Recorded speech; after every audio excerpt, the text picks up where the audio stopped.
Hi guys, welcome back to another episode of the Move Me Back series. Today I have with me Hayford, who's going to share a few things with you in just a second.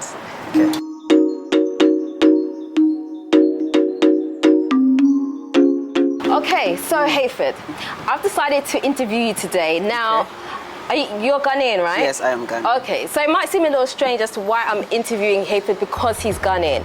Now, the reason I wanted to interview you is because you've been out of the country for some time, right? Yes, about almost 10 years. 10 years, okay. Yes. When did you leave? I left when I finished high school. What year was that? We're going to calculate your age 10. now. So 2010. 2010, okay. And you came high back... school, no, 2012. 2012, okay. And you came back when? I came back 2017. Okay, 2017, but I was back and forth. Right. Then I moved back again just last year, November. Sure. Yes. Okay, so you left Ghana. Yes. And you went where? I went to India, and I was studying IT. Okay. Bachelor's of Science in Information Technology. So when I finished, I decided to move back to Ghana. Okay. But it didn't go as planned because the internet in Ghana at that time was so bad. Okay. I can relate to that. So then I felt like I was doing YouTube at that time. All right. And I upload like 10 videos in a day. So the internet here in Ghana was too much. It's too slow. Yeah. So it was too much headache for me to bear. So I left again. Right. Yes, I left. I spent a lot of time, about some few months in Dubai, but I felt it was not a best place for me to be. So I came back home again, and I met a good friend of mine who told me about China. Right. So I moved to China. Okay. And I was doing business, working, sometimes teaching English. Right. Yes. Okay. And, I just moved back just recently, last year. Okay, so how long were you in China for? 4 years. 4 years, Yes. okay, so a good amount of time. Yes, yes. Okay, so tell me about the differences you see right now from what Ghana was before you left and what it is today. Developments. When you are inside, you don't know. Yeah, you don't see it yet. But when you come back, it's like, whoa, is this Ghana? I feel like I'm a stranger even though I'm a Ghanaian. Wow. You know, I use GPS to go everywhere. Places that I remember, I know this place. And you get there and it's like there's a high rise building. I'm like, since when did this came here? Development everywhere. And I must say I'm proud to be a Ghanaian. Yeah. Okay, so, right, so you've left, you've come back and you've seen lots of development. Like, what else out there has been like a shock to you since you came back? Well, it's apart from the buildings that have gone up. The education system is still lacking behind, but I feel like the youth are more open-minded. Okay. And they are challenging themselves. They want to do better for themselves. Before were extremely laid back. Yeah. You know, no critical thinking. But now I see a lot of young minds out here that are trying to achieve greater heights for themselves. And apart from it's politics a little bit, but I don't want to dive into it. But apart from that, everything, development, and then business booming. It's not like before. Everything was just down, but now everyone is rushing in. So have you noticed a change in the diversity of people that are here, or does it look the same? A lot. A lot. I go to places and I work, like example, Jamestown Cafe, and I see all walks of life. I see Americans, I see Europeans, everybody. And then, Kenyans are coming, people from the Tamale, everyone is just coming together, living together and working together, which was not there before. There used to be a lot of, tribal, there's the separation, but now I think Ghana moved past that, and then they're all working together, which is beautiful. Okay. So can you see specific industries that are being like really rapidly developed at the moment? Yeah, real estate. In that industry. A lot of it. Yes, but I think the movie industry, it has been laid back, but now it's picking up. Also, YouTube, the industry on content creating. Oh yeah, that's for sure. Has really evolved, and there are a lot of food. The food industry, I think, there's almost every single day there's a new restaurant opening up here. Yeah, absolutely. Which before you just only have a local chop bar to eat fufu, but now if I want sushi, I can just walk in. You can get everything here, right? Which it was not there before. So I'm actually happy. I'm happy to see all these developments. Good. Okay, so if you were to go back your 10 years before you left, what would you do differently, knowing that you're going to arrive at this time now? Honestly, what would you do before you left? 10 years is to do it differently. Honestly, I don't think I would do anything differently. I wish when I came back from India after finishing university, I shouldn't have left. I should have stayed and then fixed the problems that I was facing instead of escaping it. Because then it's an opportunity, right, for me to, since I had the IT background, I could have definitely fixed it. Yeah. But I realized that, finding investment and people to support you is a problem. So I just even didn't think of, solving them. I just escaped. Okay. If I had a chance to go back, I would stay and then fix all those problems. And Okay.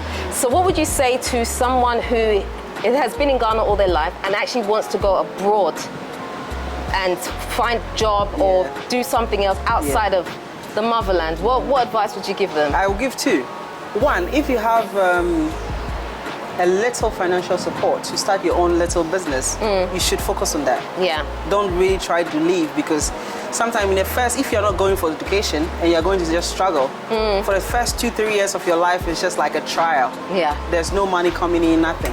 But I think if you're even selling something small and you have a daily, daily income or monthly revenue that exceeds maybe 1,000 cedis, it would probably multiply, and then in 3 years you'll be making a lot of money than the one who just left to abroad, because he's still trying to figure out the ropes and things like that. And if you want to go and seek knowledge, then I would advise you to go. Learn, get that advanced knowledge from the best universities, and then come back and then use that on the continent. Yes. Okay. So what do you think that you learned from being outside that you're able to now apply to Ghana that perhaps you wouldn't have had if you didn't go? Work ethic. Okay, he said it straight, work ethic. Okay. Yes, because, I don't know how much you know about China, but they really work hard. Like, no day off. In Ghana, you work from Monday to Friday, and then Saturday, Sunday is like, okay, church and other stuff. Yeah. China, they will work every day. Really? Every day is working. And then time, if I tell you 6 a.m., it's 6 a.m. Wow. Right? So I think that really gave me a different perspective of how I view my time, and then how hard working can pay off. It really made me understood. Right. I think I wouldn't have, realized that being here, I would miss it. I would think, time is just, when I'm late, whatever, right? Yeah, but now I see it all differently. Time is very important, right? Okay. So are there skills that you can say that you've really learned that you're going to apply now that you're back? A lot. I think because I have an IT background, right? So my whole experience is digital. I don't really have the physical. So digital, and I think I've seen what the industry abroad is in China and other countries, that we can bring that here. Like the content creating in America, for instance, how they build it up. I have that knowledge. I was not in America, but because I was in the digital space, I was able to learn and understand. And also China, I was there, in the beginning, before some apps, like they have YouTube, their own YouTube, being created, and TikTok, different type of TikTok, and how they manage it and people. So all those things, I feel like I can start, something like that, and start making videos like that to educate people on what content creating could be, and then what they can get out of being a content creator in terms of revenue and then other stuff as well. Okay, so is that now going to be your way of making money and building your future? Yes. That's what you're... Yeah, because I think people underestimate what content creating is. Here in Africa, in Ghana. But content creating is not a child. It's a huge thing, bigger than TV. Yes. TV is old news. It's like newspaper. Yeah, nobody really watches TV these days, right? So me seeing the future, the next 10 years of content creating, and me starting now, trust me. Yeah. Trust me. And I want people to get a sneak peek of what I'm seeing content creating to become. And I'm taking it really seriously. I quit my job in China just to come here. Wow. So what were you doing in China? I do a business. I buy and sell equipment. If you want drone or you want equipment, whatever, I can also get you. And then along the line, I started teaching. I started teaching English. Right. And then before I was learning, but I realized that I already have a bachelor degree. So education is just. So I threw out, I was doing mechanical engineering in China, but in India I was doing IT. Okay. So I stopped the mechanical engineering, focused on business, anything that gives me money, legal. You had to drop that in there, yeah? Okay. So where do you predict Ghana will be in like 5 years from now? Because I know for me, I have seen I've been here 8 years and I have seen massive changes here in such a short space of time. So I'm interested to see, what do you predict, what do you see is being held for Ghana in 5 years' time? Honestly, it's going to be crazy. Let me pick two industries. The content creating industry and the real estate industry. I think Accra is New York in the making. Now, I believe Accra and places like where we are filming now, in the next 10 to 20 years, it can be compared to, New York, any big city, Shanghai, and then it's heading there. Absolutely. Look around you, the developments, the building under constructions, everything is just, it's billions of money put into this. And trust me, they know what they are doing. And then, the industries that we are in now, I think a time will come that most businesses will realize the returns, since we create content and it's shown to global audience, not only on the local Ghanaian. And then, global audience will now tap into the system. How do I make my business known here in Ghana? Are you going to the TV station? Okay, but then how far can you reach the audience? And then we would be the people. They would try to contact us, and that is huge money coming in. Because the TVs are able to survive because of the revenue they get from advertisement. That revenue will be coming to content creators. In a matter of 5 years, it will be crazy. Where people will start respecting, content creators, and it's coming. At least I've seen it here in Accra. And I have to just say, when we talk about content creators, it doesn't necessarily. I think that people put content creators into one small box and don't really understand what content creation is. Content creation can be absolutely anything. It doesn't have to be filmmaking, anything. Artistry. Exactly. And I think that's really important for people to understand. So when you say you're a content creator, it doesn't mean that you go around vlogging every day. It doesn't mean that. It connects so many dynamics and aspects into it, and it's a doorway to a lot of things. And I think that it's an industry that we need to definitely hone in on more and really understand it. And we only need to look at examples outside in order to see. I mean, like you said, Ghana is absolutely developing. It's really rapid.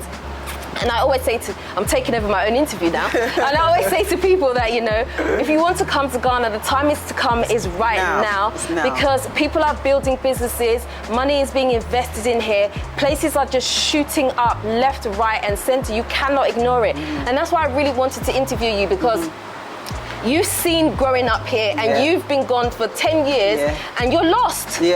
So how much more people that just have no basis of being in Ghana, I felt like a foreigner when I returned. I'm like, okay, Ghana has changed.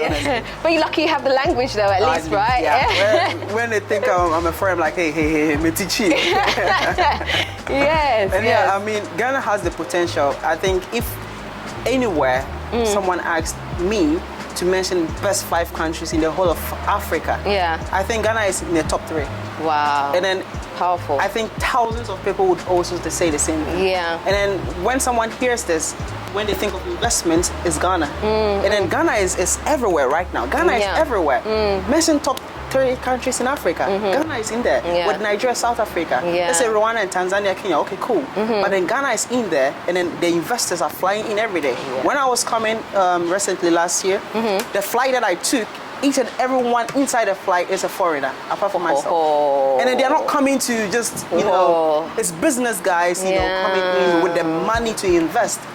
So you guys have to take note of what you're saying. Whatever business, very man, important. just do your visibility checks. Know that, okay, this industry, you've seen it work in the big, maybe 10 years ago in US or UK, wherever you came from. What was the problem they faced when trying to, learn their ropes, come here, try to establish the same thing. And I don't want to swear. You wouldn't regret it. I know, I completely agree. I told you I regret leaving the country in 2017. There are businesses that if I should have, started, I would be making multi-millions. But now I'm here and I'm rethinking my life. But it's never too late, as I said yourself. by the time you think you're ready, Ghana is too late for you to really make it. Yeah. You just probably have to come work for the system like you do 9 to 5 in the West, which you would not like that anyways. Yeah. So the time is now, come back. Come and establish yourself here now. Yeah. No, I completely understand that. Okay, so right now we are shooting at Oasis Park. I really want you guys to have a look at this place. This place has changed so much. This is an example of what we have been talking about all this time, okay? So hi, Michael. Hi. So can you tell me a little bit about what Oasis Park is? Okay, Oasis Park apartments, residences. We operate like a hotel apartments. We do short stays, long stays, from 1 day to as long as you want to live here. Okay. Our tagline is love where you live. So whatever stay you want to do here is allowed. We are right in the middle of Accra. Our proximity to the mall and all other places here make us a very premium place to enjoy relaxation. Okay. Business, pleasure. As you can see, the ambience up here. We have order for you at Oasis Park Residences. Awesome. And what amenities do you have here? What We have a swimming pool right on the rooftop. Yep. Infinity pool at night is glorious. We have a bar and a restaurant up here, a gym up here. Yep. Free parking space. With us. Right. Yeah, basically, our amenities. Awesome. Thank you very much. Thank you. But Hayford, I just want to say thank you so much for coming and sharing your experience with me and all of us here. I've learned a lot, and I really hope that people have listened to what you have said, because I think it's very, very important. I hope so. Okay, so if people want to see more from you, where do they find you? Okay, now my YouTube channel is Web Nation Africa, WEBNATION and Africa on YouTube. And I do travel videos. I do interviews. I also, because I'm very curious finding out why people left the UK and America. When growing up as a child, this is my dream country, right? But they are coming back, so I really want to know what is going through their mind and everything. So I interview people who moved back, and anyone interested to also check it out. And then my socials, my Instagram is Captain_Hayford. The Captain is short, CAPT_Hayford. And yeah, you can follow my journey, and then so you guys can go subscribe to him, okay? Yes. And also, if you haven't subscribed to this channel yet, please do me a favor, hit the subscribe button for me and the notification bell. And also, don't forget to like, comment, and share this video. Until next time, I am out. Nuti Vapa.